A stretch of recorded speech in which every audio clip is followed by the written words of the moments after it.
Hello! This is coming really quick off the feed of my last video, but I got inspired to do a video, so I guess I'll do a video about practicing habits, which I have long neglected. Shame on me, realistically. I've long neglected my practicing habits in favor of, being terrible. So I decided I would make a video about what's good to do and what's not good to do, etc. And I'm also trying to figure out what the best lighting to have on my face is without blinding myself and making myself look stupid. But yeah, so this is going to be just an overview of what to do with a metronome, really, and some fingering exercises that I like to do. So let me show you what I'm using. This is, and I hope you can kind of see it. It's hard to tell with this, but this is metronomeonline.com. Have this, have metronome.com. So metronome.com is useful. Why? Because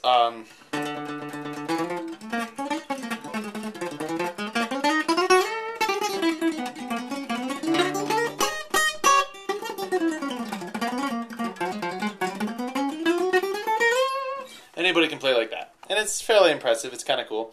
Nothing wrong with being able to do that. But here's the problem. Music has an ever-beating clock. Music is set to things like a metronome. Especially in modern day, if you want to line yourself up to any pre-recorded drums or anything like that, you're going to need a metronome. And actually, one of the nice things, if you wanted to start doing things with Audacity and you don't have much else money for anything else, using a metronome is a good way to make sure everything you do lines up. And there's a lot of free software you can kind of compile together. Is it the easiest thing to do? Is it fast? Is it simple? No, it's not. But as a musician, get to know the metronome as your friend, because if you can record with a decent sound card to something like Audacity, to a metronome for somebody, if somebody says, I need something at 120 beats per minute, and you can play something really in time to this, say they just want, I need a bass riff, so you go.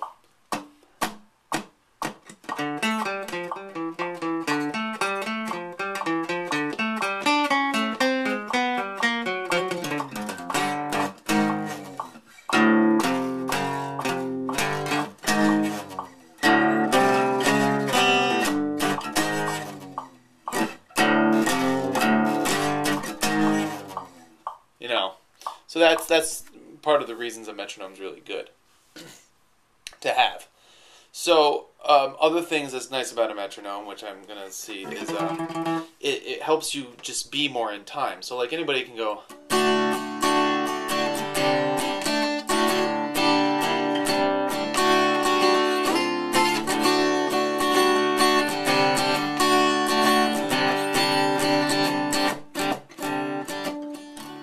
But without a metronome, you're probably, without practicing to a metronome, having a really good internal time, you're probably all over the place tempo-wise. So one good exercise to do is very simple, especially if you're playing a picked instrument, but this can go for bass. It doesn't matter. If you use a pick, this is good. One of the tenets of picking is not just doing all downstrokes, although turning up a metronome and getting it so you can do, like...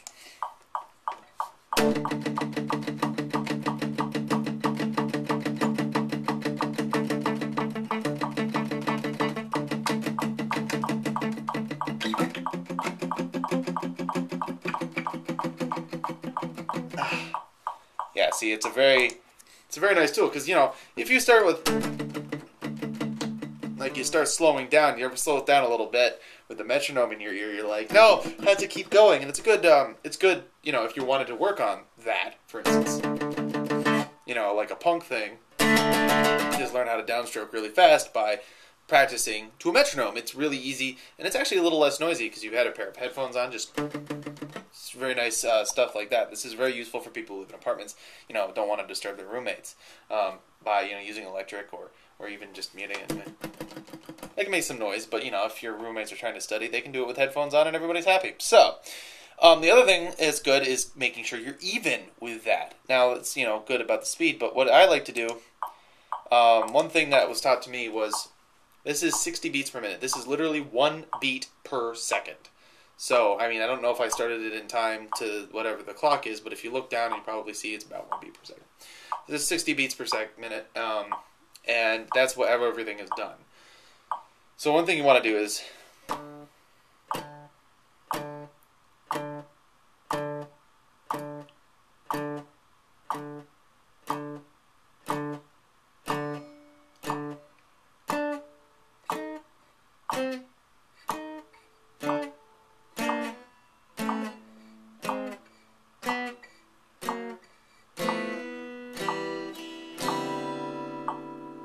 so you do that 60 times and record yourself and look, like, listen with it and see how far were you off. Were you a little bit ahead? Were you like,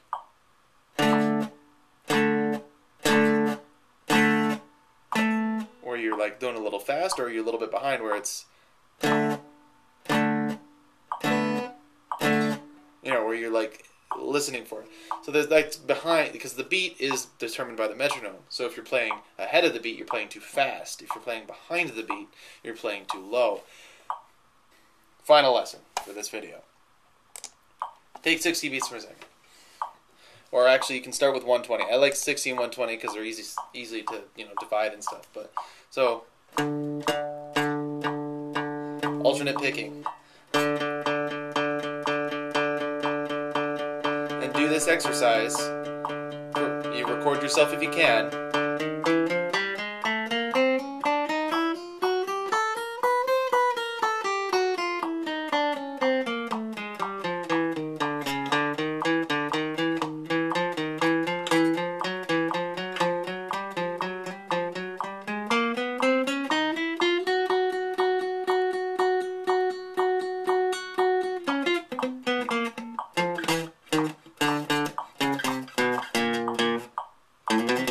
So yeah, that sort of thing. But the goal is to have it to where you can do 60 beats per minute and go.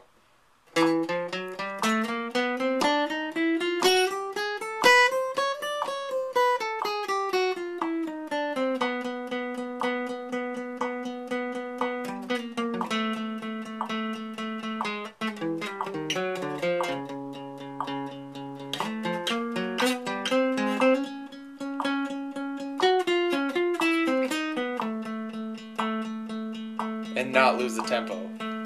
That's the goal.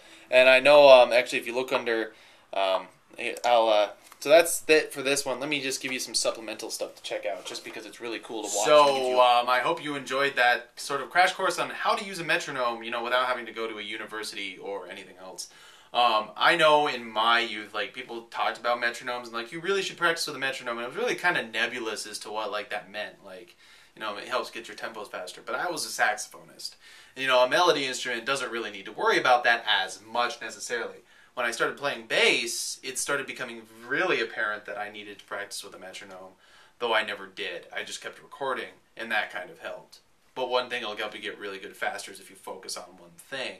And being able to play in time, especially as a bass player or a drummer even, is paramount. It's very paramount. You don't want to be that guy who can't keep a beat, or can't lock in with the drummer, or can't play a rhythm correctly if you're being a bass player. And that's, you know, that's even more important to me than playing notes, really. Once you get this guy working, I mean, especially as a bass player, this guy is secondary. So, or, you know, vice versa. Your picking hand versus the other one. Alternate picking, too, is very important. And I think a lot of people ignore sort of the fluidness that can be given with that. So I just wanted to cover that real quick with, you know, with a good video. The other thing that I want you to check out, Derek Roddy is a drummer. He has a video called Fast ? Which I'll link in the description, as well as one where he does 20 beats per minute. Very good stuff. He's a very professional guy, and those two videos, just the fact that he made those videos is really nice. The fast one obviously shows off, but what's more amazing is how good in time he keeps at 40 to 20 beats per minute. I can't remember exactly what it is. So that's really cool stuff. And finally, one more thing that I wanted to show you all, and that is how to make a metronome in Audacity. Audacity is a free recording program, and so, you know, you make an Audacity file, and actually I'll kind of do it this way too. There, you can kind of hear that. All right, so first of all, let's say, oh, I don't know. generate, click track. Oh, look at this. We do 60 beats per minute, and we can do beats per minute per bar, number of measures, bars. So you can do like, I don't know, 4 beats per measure, and say I want to do, well, let's see, 4 times divided by 60 is what? Brain work, please. I don't know, we'll just say 32 bars of 4, which is probably enough. And then, actually 16 is probably enough too, but all right. So you can do durations and stuff, but you know what? I don't give a crap about that. I just want a track. That's all I want. So boop. And generates. It might take more time depending on your computer. And oh my lord, it's a 60 beat per minute thing. It's kind of annoying, but that's just the way it goes. So what you do now is you adjust the volume to taste, and you say, okay, now I want to do this.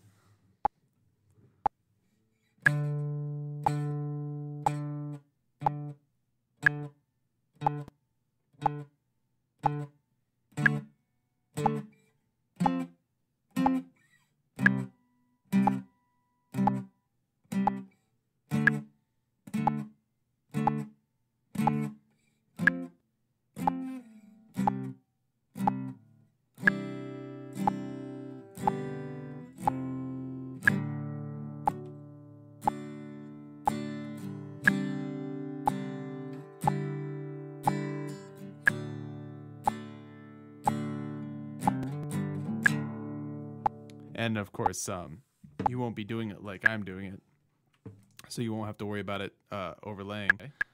But so okay, now I want to do this.